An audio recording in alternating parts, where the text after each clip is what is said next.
오늘 수요일 저녁 또 우리가 하나님 앞에 비록 비대면 예배지만 예배드릴 수 있는 은혜를 보여주셔서 감사드립니다. 지금 이 시간에 마음으로 함께하는 성도들 가정마다 그 장소마다 주님 함께하시고 역사해 주시고 인도해 주시며 하나님의 뜻을 이루어 주시옵소서. 주께 은혜를 부탁합니다. 종을 하나님 붙잡아 주셔서 하나님의 말씀을 대언하며 부족함이 없도록 도우시고 인도해 주시기를 간절히 바라고자 하며 우리 주님 예수 그리스도의 이름으로 기도드리옵나이다. 아멘. 비대면 예배로 오랫동안 이렇게 예배를 드립니다. 제가 홈페이지에 들어가서 내 설교를 들어보니까 잘 안 들리더라고요. 조금 마이크를 조금 올려주세요. 보름이 내가 들어가서 홈페이지에 들어보니까 잘 안 들려요. 마이크를 조금 올려주세요. 네, 그래서 오늘 여러분하고 인생에 대해서 7번째, 아마 오늘 마지막 번째로 여러분들에게 인생에 대한 말씀을 증거하려고 합니다. 창세기 23장 1절부터 13절에 있는 말씀인데요. 3절, 4절만 함께 읽겠습니다. 3절, 4절 말씀 함께 읽겠습니다. 창세기 23장 1절부터 4절까지 읽을게요. 1절부터 4절까지 읽겠습니다. 23장 1절부터 4절까지 읽겠습니다. 같이 읽습니다. 시작. 사라가 127세를 살았으니 이것이 곧 사라가 누린 횟수라. 사라가 가나안 땅 헤브론 곧 기럇 아르바에서 죽음에 아브라함이 들어가서 사라를 위하여 슬퍼하며 애통하다. 그 시신 앞에서 일어나 나가서 헥토소리게 말하여 이르되 나는 당신들 중에 나그네요 거류하는 자이니 당신들 중에서 내게 매장의 성기를 주어 내가 나의 죽은 자를 내 앞에서 내어다가 장사하게 하시오. 저는 오늘 인생 7번째 소주제로 나그네와 해인 같은 삶, 이런 주제로 여러분과 함께 말씀을 생각해 보려고 합니다. 우리가 잘 알고 있는 미국의 록펠러 재단이 지금 대단해서 록펠러 재단에 11조만 계산하는 사람이 40여 명 된다고, 지금 11조만 계산하는 직원이 40여 명 된다고 얘기했습니다.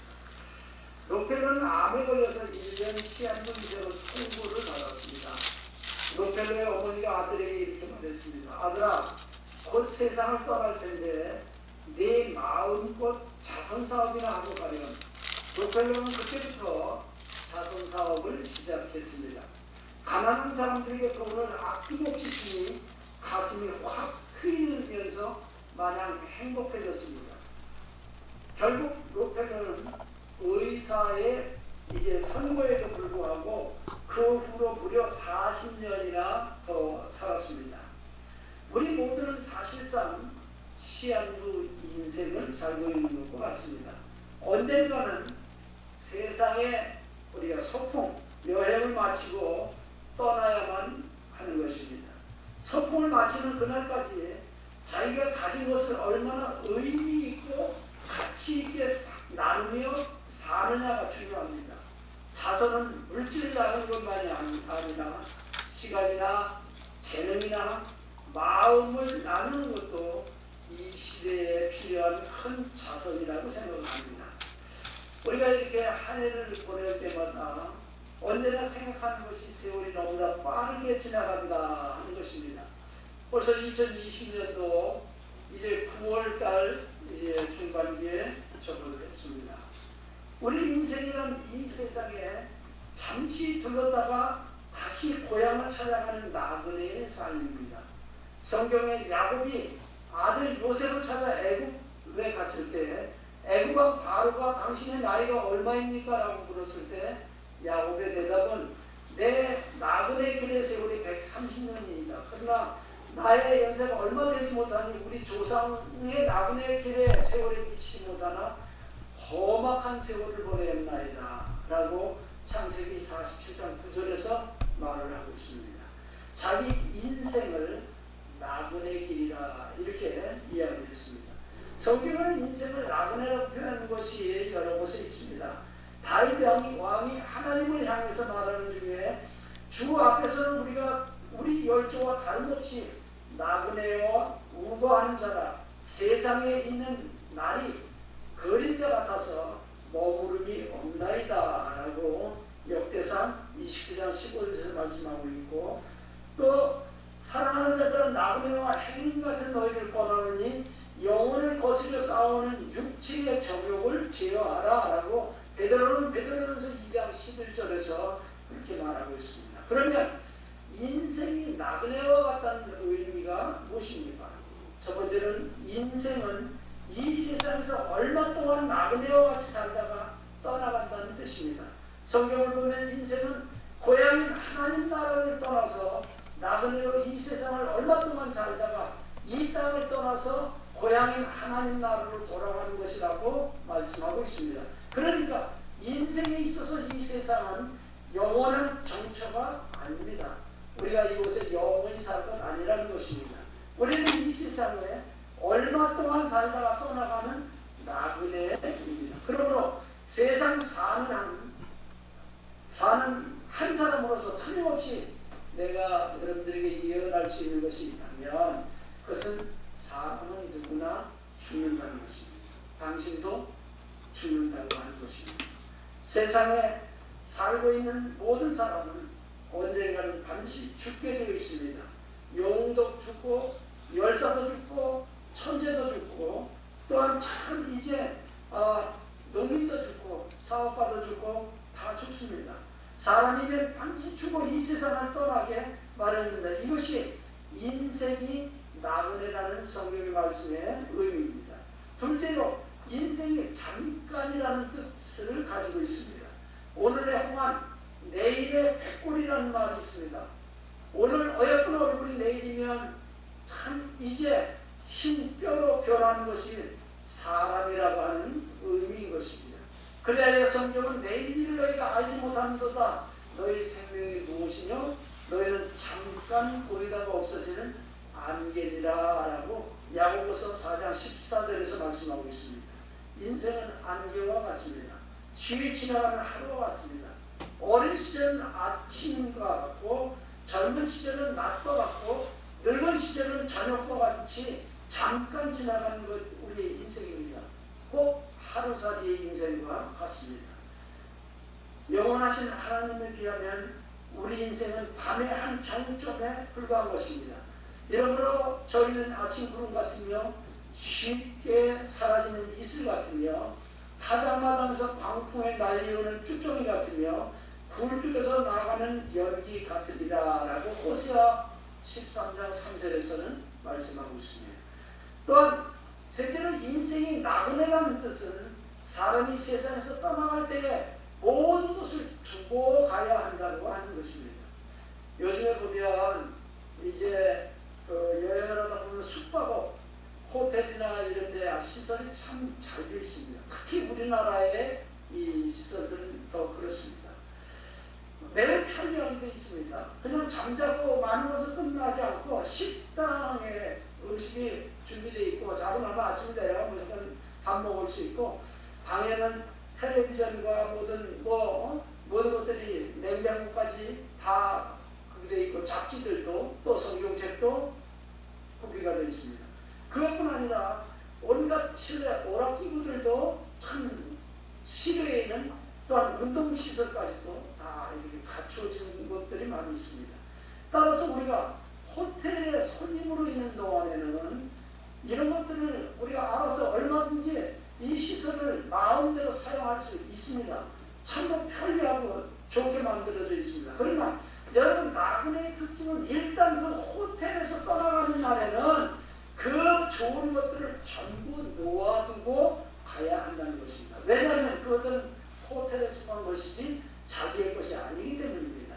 우리가 세상에 잠시 사는 동안에는 좋은 호텔에 들어가는 손님같이 모든 시설을 자유로 쓰고 살아갑니다. 그러나 사람이 이 세상 나그네 생활을 마치고 고향인 하늘나라로 떠나갈 때에는 그 좋은 것들을 하나도 가지고 가지 못한다고 하는 것입니다. 이것이 바로 인생입니다.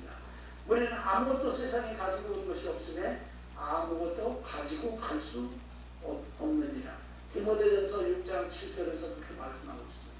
빈손으로 왔다가 빈손으로 돌아가는 것이 인생입니다. 그래서 이 인생을 나그네와 같다고 말하는 것입니다. 간다는 뜻이요, 잠깐이라는 뜻이요, 내 것이 하나도 없다는 뜻입니다. 따라서 우리는 인생이 나그네인 줄 알고 이 세상에서 그렇게 살아가야 하는 것입니다.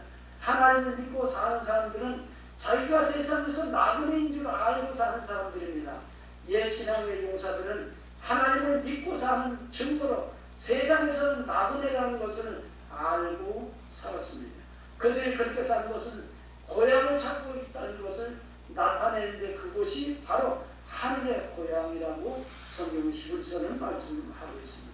그래서 전통 유대인들은요, 집을 짓고 살아도 완성된 집을 짓고 살지 않았다고 합니다. 그러니까 지금 위에 하나 뭔가 돌을 올려놓든지 마무리해야 될 그 부분 뚜껑을 다 마무리하지 않고 그냥 놔둔다고 그래요. 왜냐하면 이 세상은 영원히 살 내 집이 아니라 언젠가는 이 집을 내가 떠나야 될 참 이런 그 나그네라고 하는 것을 그들이 증거하기 위해서 그렇게 살아간다고 얘기합니다. 우리가 나그네인 줄 아는 이상에는 우리는 나그네로 이 세상을 보내신 하나님의 뜻을 찾아서 이루는 삶을 우리가 살아야 하는 것입니다. 하나님께서는 뜻이 계셔서 우리를 이 세상에 나그네로 보내셨습니다. 따라서 성경은 우리에게 너희는 이 세대를 본받지 말고 오직 마음을 새롭게 함으로 변화를 받아 하나님의 선하시고 기뻐하시고 온전하신 뜻이 무엇인지 분별하도록 하라 라고 로마서 12장 2절은 말씀하고 있습니다. 우리가 나그네로서 이 세상에 사는 자세는 대단히 중요합니다. 왜냐하면 우리가 이 땅에서 나그네로 살면서 생각하고 말하고 행하는 일체의 활동이 장차 하늘나라에서 사는 삶을 결정해 주기 때문인 것입니다. 사랑하는 성도 여러분, 인생은 나그네와 같습니다. 인간에게 이 땅은 영원한 것이 되지 못합니다. 인간은 얼마 동안 이 땅에 살다가 모든 것을 뒤에 두고 하늘 고향으로 가는 사람들입니다. 그런 줄 알고 우리는 이 세상에서 살아야 됩니다. 제가 이제 3년차 이제 사역을 하고 있는데 그동안에 우리가 개척을 해서 여러 사람이 참 이 세상을 떠나서 주님 품으로 돌아갔습니다. 우리는 참 언젠가는 그것이 내 차례가 다시 그렇게 돌아오게 될 것을 우리는 기억해야 하는 것입니다. 우리 각자에게는 나그네로 이 세상을 보내는 하나님의 특별한 뜻이 있습니다. 그 뜻을 찾아서 이루며 살아야 하는 것입니다.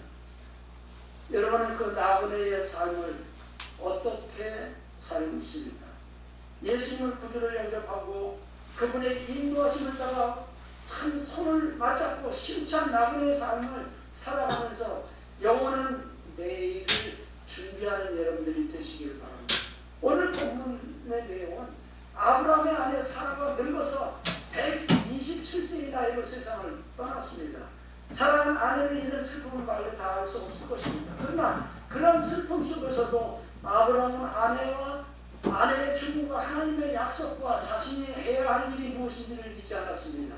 아브라함은 사라가 죽음에 내가 죽은 자라는 이 말을 사용했습니다. 사라의 죽음은 곧 사람은 누구나 죽어야 한다는 진리를 우리에게 보여주고 있습니다. 히브리서 9장 27절은 한 번 죽는 것은 사람에게 정하신 것이요 그 후에는 심판이 있으리니라고 말씀합니다. 오늘 본문 중에 이제 감춰져 있는 신앙의 진리를 살펴보면 사라의 죽음과 나그네 길을 살고 있는 성도들이 어떤 모습과 신앙을 갖고 살아가야 할 것인가를 우리는 생각해 볼 수 있다고 하는 것입니다. 첫째로 우리의 분명하게 알고 살아야 한다는 것입니다. 아브라함은 자신의 실체를 분명하게 알고 살아온 사람입니다. 히브리서 11장 13절로 14절에서 이 사람들은 다 믿음을 따라 죽었으며 약속은 받지 못하였으되 그것들을 멀리서 보고 환영하며 또 땅에서는 외국인과 나그네로라 증거하였으니 이같이 말하는 자는 본향 찾는 것을 나타내리라 라고 말씀하고 있습니다. 사도 베드로는 베드로전서 2장 11절에서 사랑하는 자들아 나그네와 행위 같은 너희를 권하노니 라고 말씀하고 있습니다. 이런 말씀들은 오늘 세상에 살면서 자신이 이 세상에서 수천 년을 살 것처럼 욕심을 부리며 세상의 마음을 붙이고 세상 것만을 위해 사는 사람을 향한 경고입니다. 본향을 망각하고 사는 사람들에게 들려주는 하나님의 말씀인 것입니다. 또한 둘째로 인생의 본질을 알고 세상적인 욕심을 버려야 된다는 것입니다. 인생의 본질을 안다면 애착을 버리는 과정은 그리 어렵지 않습니다. 어떤 유대인 랍비의 이야기가 있습니다. 미국 몇 사람이 폴란드 여행을 즐기고 있었습니다. 어느 마을을 지나가다가 이들은 유대인 랍비의 이야기를 듣게 되었습니다. 그 랍비는 인생의 대부분을 그 마을에서 보내고 있다고 했습니다. 이 사람을 보려고 그의 집을 찾아간 그들은 집에 들어와서 깜짝 놀랐습니다. 살림살이가 거의 없이 집안이 썰렁했던 것입니다. 랍비가 앉아서 성경을 공부하는 의자와 책상 그리고 간단한 침대가 눈에 띄는 가구의 전부였습니다. 손님들이 물었습니다. 랍비님, 당신이 사용하는 가구들은 어디에 있습니까? 그러자 랍비는 잠시 책에서 눈을 떼 이들을 올려다보면서 이렇게 되물었습니다. 그러는 여러분들의 가구는 어디에 있습니까? 우리의 가구요? 왜 우리가 가구를 들고 다닙니까? 우리는 잠시 지나가는 길입니다. 이들이 이렇게 대답하며 랍비가 말했습니다. 나도 똑같습니다. 애착에서 벗어나고 소유에 대해 참 죽을 수 있을 때 우리는 그 나그네 인생길에 들고 다녀야 하는 가구가 얼마만큼 적절한지 우리는 깨닫게 되는 것입니다. 그것을 깨달을 때 우리는 필요도 없는 물건을 지고 다니는 어리석음을 범하지 않게 될 것입니다. 그 자유와 아울러 날이 갈수록 점점 더 인생을 누리게 됩니다. 첫째, 셋째, 나그네는 잠시 머물러 있다가 떠날 준비, 즉 살아가는 길을 계획적으로 준비해야 하는 것입니다. 한 나그네가 여행 중에 날이 저물자 대궐처럼 큰 집 앞에서 하룻밤 묵기를 청했습니다. 그러자 집주인은 정중하게 거절하며 이렇게 말했습니다. 이 집은 여관이 아니니 저 건너편 여관에 가보십시오. 그러자 나그네가 주인에게 질문하면서 대화가 이어졌습니다. 이 집에서 몇 대가 살았습니까? 16째 때 살고 있다고. 그렇다면 그분들이 다 생전에 계십니까? 어리석은 소리 마시오. 모두 세상 떠난 지 오래되었어. 그러자 이 나그네가 반색이라며 그렇다면 이 집이 여관방과 같지 않습니까? 대대로 자고 가기를 16대나 하였으니 저도 하룻밤만 자고 가도록 허락해 주십시오 라고 말하자 주인이 어쩔 수 없이 하룻밤만 묵는 것을 허락했다고 합니다. 이 세상이 잠시 거쳐가는 것이라면 목적지가 분명히 있을 것입니다. 어디를 가야 하는지 모르는 사람처럼 처량하게 파고 불쌍한 사람은 사실 없습니다. 여관 주인의 상냥함과 여관의 아름다운 분위기에 사로잡혀 가야 할 목적지를 잃어버리고 참 그 여관에 눌러 살려고 한다면 참으로 한심한 사람인 것입니다. 이 세상이라는 출구를 빠져나갈 때 새롭게 가야 할 최종 목적지가 기다리고 있음을 여러분들이 잊지 마시길 바랍니다. 인생은 준비의 연속입니다. 하루 종일 열심히 일하는 것은 내일의 안정된 삶을 위해서 그렇게 열심히 일합니다. 공부를 하는 이유도 오늘보다 좀 더 나은 삶을 살기 위해서 공부를 학생들이 열심히 합니다. 이처럼 준비하면서 한 사람이 인생인데 영원한 매세를 준비하지 못하고 산다면 참으로 어리석은 삶이 아니고 무엇이겠습니까? 고향을 떠나 있는 참 나그네의 삶이란 고향에 돌아갈 때에 고생한 보람으로 내놓을 것이 분명히 있어야 되는 것입니다. 베트남에 사업하는 어떤 사업가가 베트남의 심장병 어린이를 15명이나 한국에서 수술을 받게 해 주었습니다. 고향을 떠나 외국에 나가서 사업하는 분들은 고생을 무릅쓰고 열심히 일한 대가를 보여주어야 합니다. 고향에 돌아와 내놓을 것이 있어야 한다고 하는 것입니다. 가정과 고향을 뒤에 두고 외국에 나가서 공부하는 분들의 고생이 얼마나 심한지 여러분 아십니까? 내가 아는 어느 신학교 교수는 너무 시간이 없어서 참 공부하는 동안 유학하는 동안에 수련도 깎지 못하고 길러야 했다고 말을 하고 있습니다. 인생을 철저하게 준비하고 계획한 사람은 성공적인 삶을 누리게 됩니다. 마찬가지로 정말 우리가 이 세상에서 영원한 그 나라를 위해서 철저하게 준비한 사람은 하늘나라에서 주님으로부터 잘했다, 칭찬된 종, 잘했다, 충성된 종아 하는 주님의 칭찬을 받게 될 것입니다.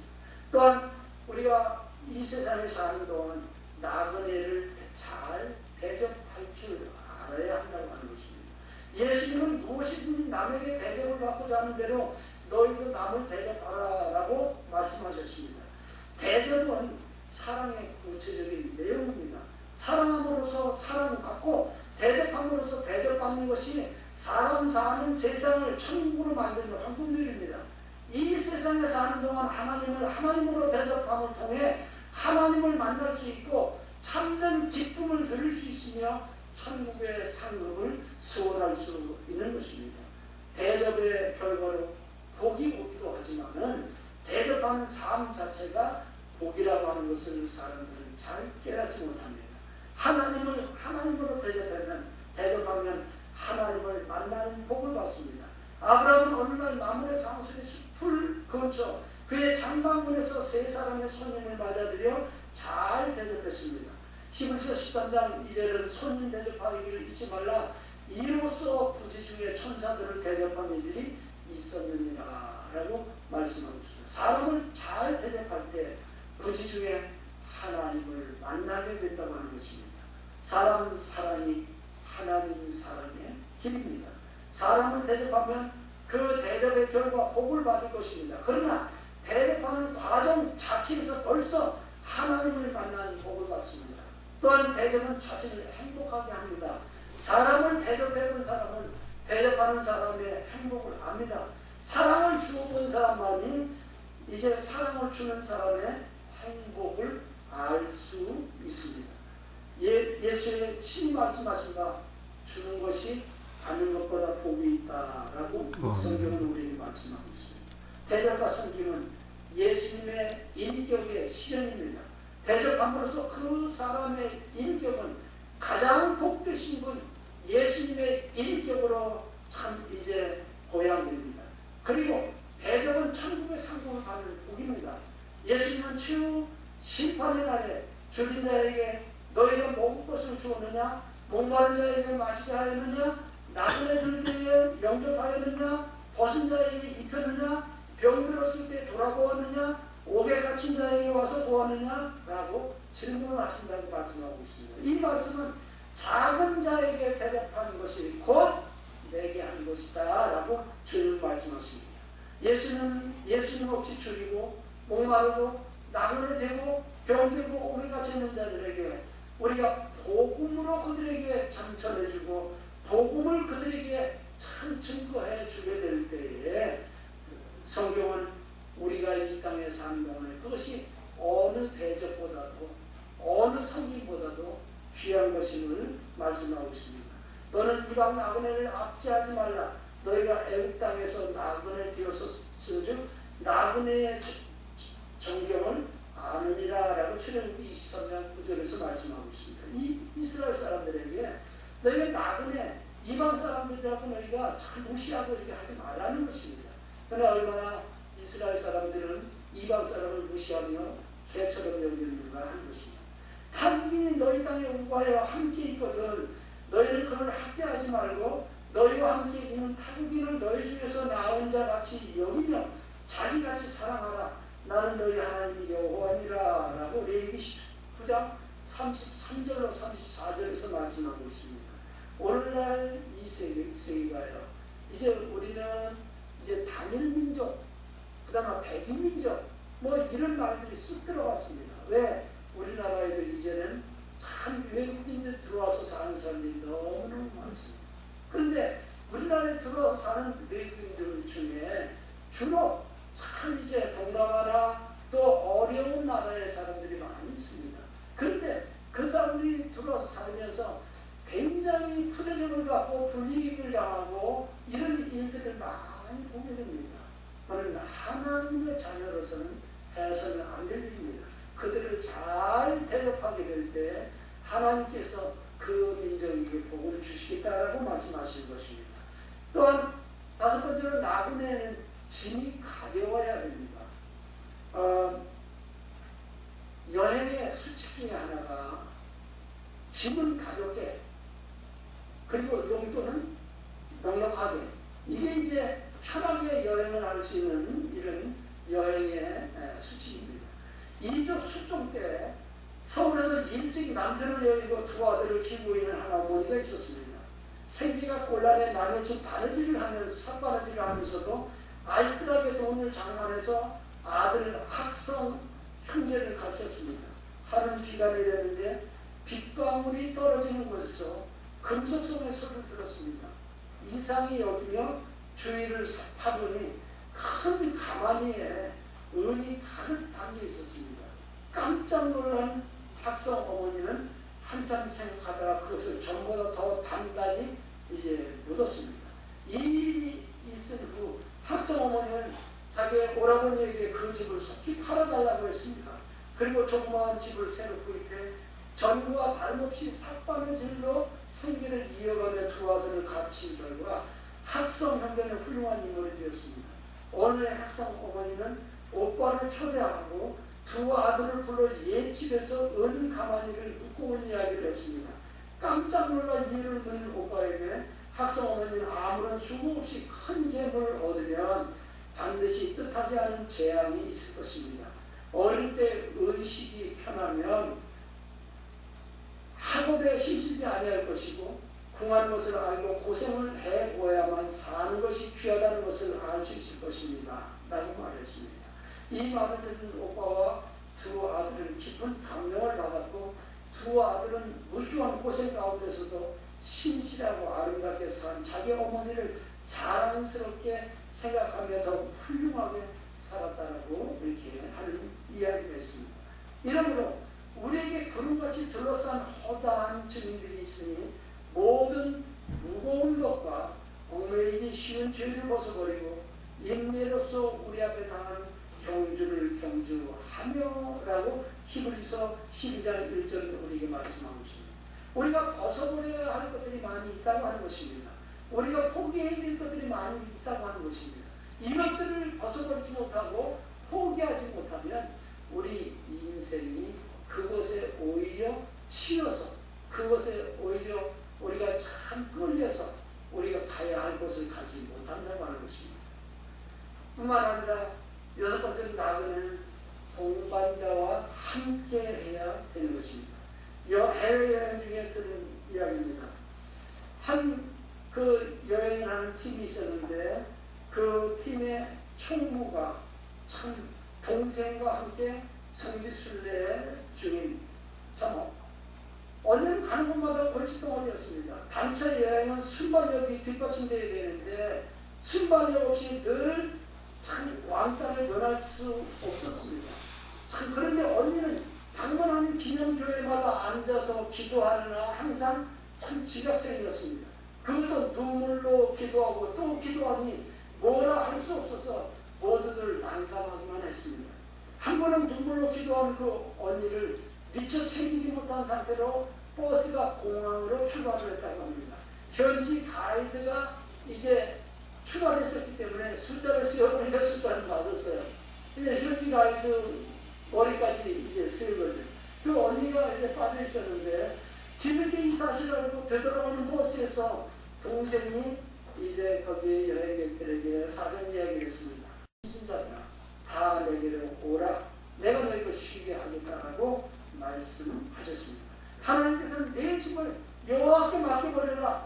너를 붙들고 의인의 요동함을 영영히 허락지 아니하시리로다라고 시편 55편 22절에서 말씀하고 있습니다. 나그네의 행로에는 작은 짐도 무겁고 고달픕니다. 몸이 아프고 괴로울 때도 많습니다. 그러나 주님께서는 지금 여러분을 향해 말씀하십니다. 너의 모든 염려와 고통은 다 내게 구하라. 그러면 너의 무거운 짐을 대신 내가 참 져주고 고통스러운 질고를 고쳐주고 어려운 문제를 해결해 주리라. 너희에게 평강과 소망과 위로를 줄 것이라고 우리를 초대하고 계십니다. 그러므로 우리가 나그네 인생에서 정말 든든한 동반자 바로 예수 그리스도와 함께 이 인생을 살아간다고 하는 것이 얼마나 귀한 일인지 모릅니다. 여러분과 함께 하시는 인생의 동반자가 참 예수님이 되시기를 축원합니다. 그래서 우리의 삶 가운데 정말 주님과 함께 걸어가는 그 인생이 행복하고 기쁘고 또한 때로 어려운 때들이 있지만 그것을 그분 앞에 온전히 맡기고 우리가 기꺼이 그 길을 갈 수 있는 인생의 참 나그네의 길이 될 수 있기를 예수님의 이름으로 축원합니다. 아멘.